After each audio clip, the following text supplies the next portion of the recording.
ವೀಕ್ಷಕರೆಲ್ಲರಿಗೂ ಸಾಪ್ತಾಹಿಕ ಭವಿಷ್ಯವಾಣಿ ವಿಶೇಷ ಕಾರ್ಯಕ್ರಮಕ್ಕೆ ಸ್ವಾಗತ.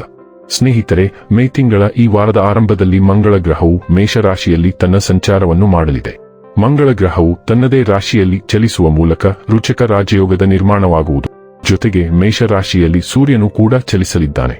ಹಾಗಾಗಿ ಸೂರ್ಯ ಮಂಗಳನ ಸಂಯೋಗದಿಂದ ಆದಿತ್ಯ ಮಂಗಳ ಯೋಗದ ನಿರ್ಮಾಣವೂ ಕೂಡ ಆಗಲಿದೆ.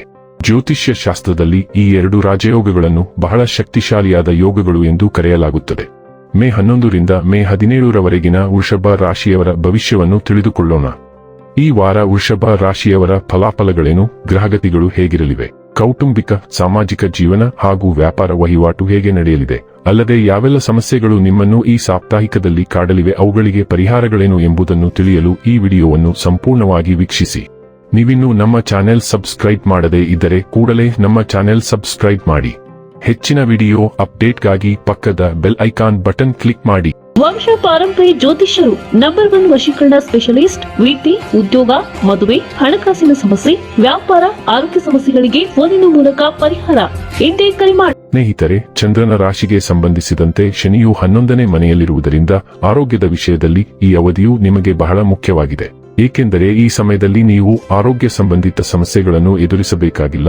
ಆದರೆ ಇದರ ಹೊರತಾಗಿಯೂ ನೀವು ಆರೋಗ್ಯವಾಗಿರಲು ನಿಮ್ಮ ದೈನಂದಿನ ದಿನಚರಿಯಲ್ಲಿ ಯೋಗ ಮತ್ತು ವ್ಯಾಯಾಮವನ್ನು ಸೇರಿಸಿಕೊಳ್ಳುವುದನ್ನು ಕಾಣಲಾಗುತ್ತದೆ. ಮುಂಬರುವ ವಾರ ಹೂಡಿಕೆಯ ದೃಷ್ಟಿಯಿಂದ ತುಂಬಾ ಉತ್ತಮವಾಗಿರುತ್ತದೆ.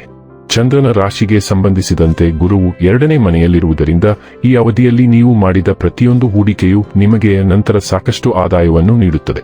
ಈ ಸಮಯದಲ್ಲಿ ನಿಮ್ಮ ಹಣ ಮತ್ತು ಹಣಕಾಸು ಪ್ರಭುಗಳು ಸಕಾರಾತ್ಮಕ ಸ್ಥಿತಿಯಲ್ಲಿರುತ್ತಾರೆ. ಮನೆ, ಕುಟುಂಬದಲ್ಲಿ ಈ ವಾರ ನಿಮ್ಮ ಯಾವುದೇ ಮಾತು ಅಥವಾ ಕೆಲಸದಿಂದ ನಿಮ್ಮ ಆಪ್ತರು ಅಥವಾ ಕುಟುಂಬದ ಸದಸ್ಯರಿಗೆ ನೋವಾಗದಿರುವಂತೆ ನೀವು ವಿಶೇಷ ಕಾಳಜಿ ವಹಿಸಬೇಕು.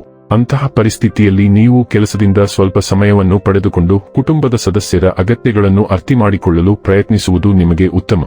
ಈ ವಾರದುದ್ದಕ್ಕೂ ನೀವು ಕೆಲಸದ ಸ್ಥಳದಲ್ಲಿ ಎಲ್ಲವನ್ನೂ ಹೆಚ್ಚು ಜವಾಬ್ದಾರಿಯುತ, ಕೇಂದ್ರೀಕೃತ, ಸಂಘಟಿತ ರೀತಿಯಲ್ಲಿ ಮಾಡುತ್ತೀರಿ. ಅದರ ಸಹಾಯದಿಂದ ಕೆಲಸದ ಸ್ಥಳದಲ್ಲಿ ನಿಮ್ಮ ಉತ್ತಮ ಕಾರ್ಯಕ್ಷಮತೆಯನ್ನು ನೀಡುವಲ್ಲಿ ನೀವು ಯಶಸ್ವಿಯಾಗುತ್ತೀರಿ. ಇದಲ್ಲದೆ ನಿಮ್ಮ ರಾಶಿಚಕ್ರದ ಕೆಲವು ಜನರಿಗೆ ಈ ಅವಧಿಯಲ್ಲಿ ವಿದೇಶಿ ಕಂಪನಿಯಲ್ಲಿ ಸೇರಲು ಅವಕಾಶ ಸಿಗಬಹುದು. ಈ ವಾರ ಅನೇಕ ವಿದ್ಯಾರ್ಥಿಗಳು ಅಧ್ಯಯನ ಮಾಡಲು ಏಕಾಂತ ಸ್ಥಳವನ್ನು ಹುಡುಕುತ್ತಾ ಸಾಕಷ್ಟು ಕಷ್ಟಪಡುತ್ತಿದ್ದಾರೆ.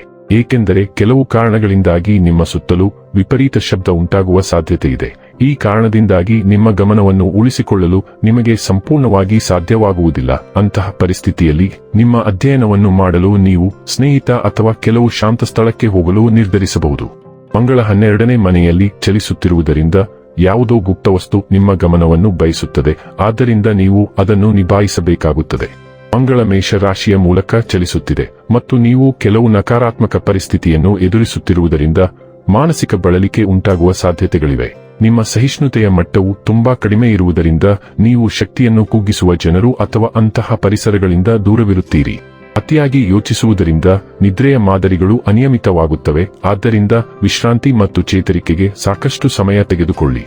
ನೀವು ನಿಮಗಾಗಿ ಅಥವಾ ಬೇರೆಯವರಿಗಾಗಿ ಆಸ್ಪತ್ರೆಗೆ ಹೋಗಬಹುದು, ಆದರೆ ಇದು ತಾತ್ಕಾಲಿಕ ಪರಿಸ್ಥಿತಿ, ಆದ್ದರಿಂದ ಚಿಂತಿಸಬೇಕಾಗಿಲ್ಲ. ವೃಷಭ ರಾಶಿಯ ಸ್ಥಳೀಯರಿಗೆ ಇದು ಸೌರ ಮರಳುವ ಸಮಯ. ಆದ್ದರಿಂದ ಅವರ ಜೀವನದಲ್ಲಿ ಪ್ರಮುಖ ಘಟನೆಗಳು ಸಂಭವಿಸುತ್ತವೆ, ಏಕೆಂದರೆ ಸೂರ್ಯ ಅವರ ಹಳೆಯ ಚರ್ಮವನ್ನು ತೆಗೆದುಹಾಕಲು ಕೇಳುತ್ತಾನೆ. ಆದಾಗ್ಯೂ ವೃಷಭ ರಾಶಿ ಸೂರ್ಯ, ಚಂದ್ರ ಮತ್ತು ಉದಯಿಸುತ್ತಿರುವವರಿಗೆ ಅಮಾವಾಸ್ಯೆ ದೀರ್ಘಕಾಲೀನ ಬದಲಾವಣೆಗಳನ್ನು ತರುತ್ತದೆ, ಏಕೆಂದರೆ ಇದರ ಪರಿಣಾಮ ಮುಂದಿನ 6 ತಿಂಗಳವರೆಗೆ ಇರುತ್ತದೆ.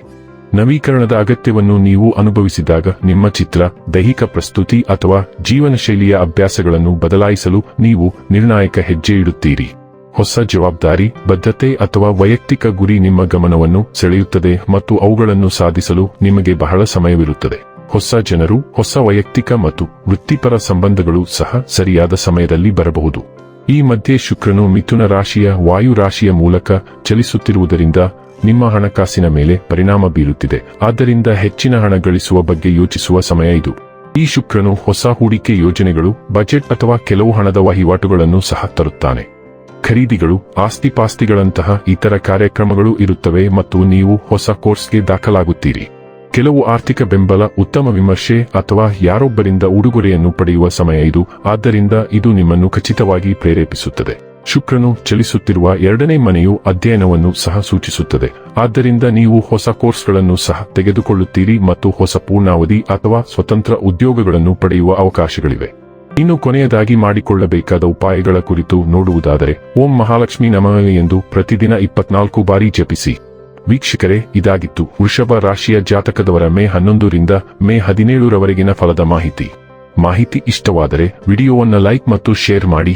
ಹಾಗೆ ಚಾನೆಲ್ ಸಬ್ಸ್ಕ್ರೈಬ್ ಮಾಡುವುದರ ಜೊತೆಗೆ ನಿರಂತರ ವಿಡಿಯೋ ಅಪ್ಡೇಟ್ಸ್ಗಳಿಗಾಗಿ ಪಕ್ಕದ ಬೆಲ್ ಐಕಾನ್ ಕ್ಲಿಕ್ ಮಾಡಿ.